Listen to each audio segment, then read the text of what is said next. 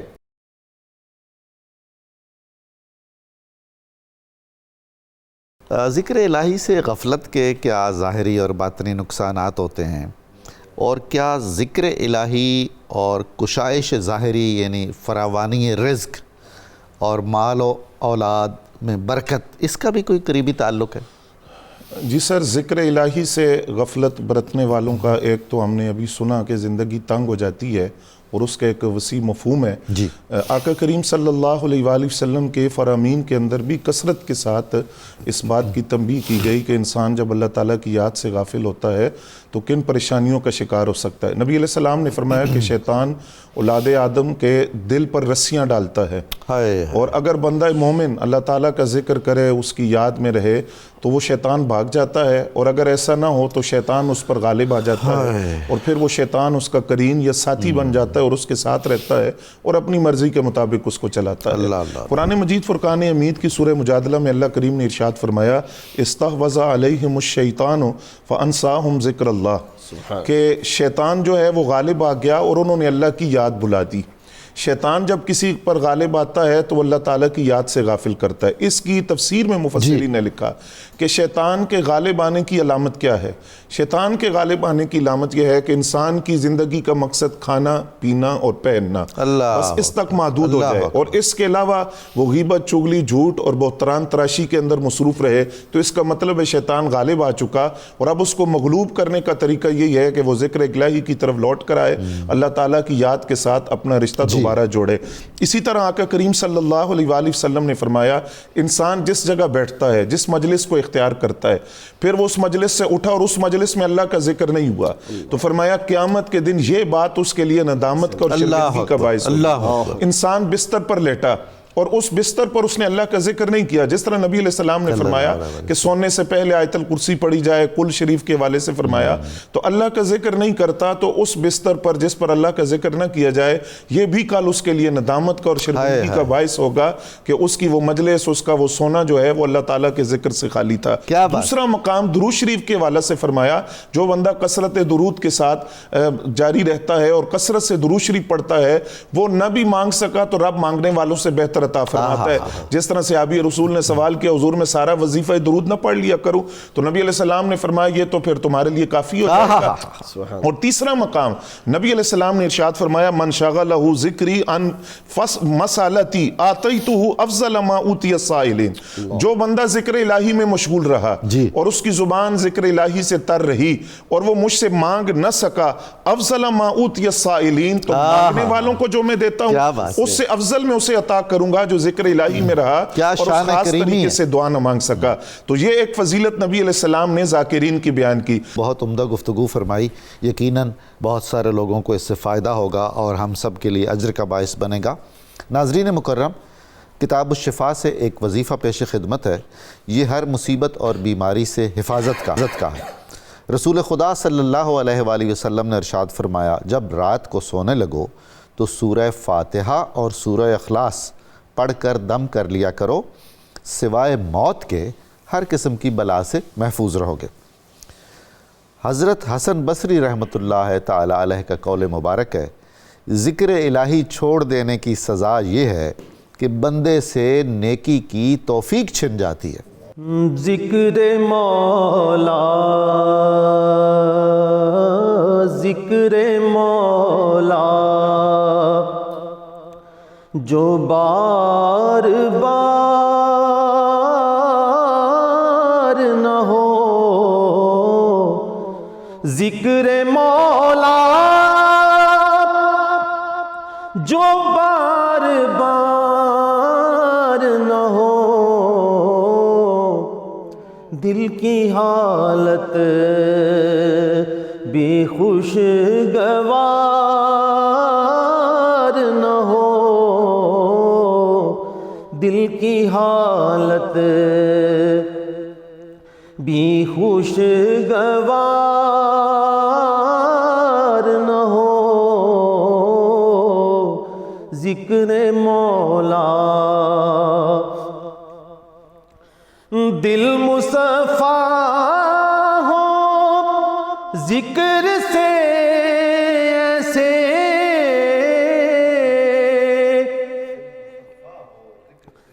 دل مصفا ہو ذکر سے ایسے، جرم کا پھر کہیں غبار نہ ہو، جرم کا پھر کہیں غبار نہ ہو، ذکر مولا جو بار بار نہ ہو، دل کی حالت ذکر حق سے نہ دور رکھ ہرگز ذکر حق سے نہ دوری رکھ ہرگز غافلوں میں تیرا شمار نہ ہو، غافلوں میں تیرا شمار نہ ہو، ذکر مولا اس کی رحمت کی رکھ طلب ساجد، اس کی رحمت کی رکھ طلب ساجد، بندگی کر تو بے قرار نہ ہو، بندگی کر تو بے قرار نہ ہو، ذکر مولا جو بار بار نہ ہو، ذکر مولا جو بار بار نہ ہو، دل کی حالت بھی خوشگوار نہ ہو، ذکر مولا جو بار بار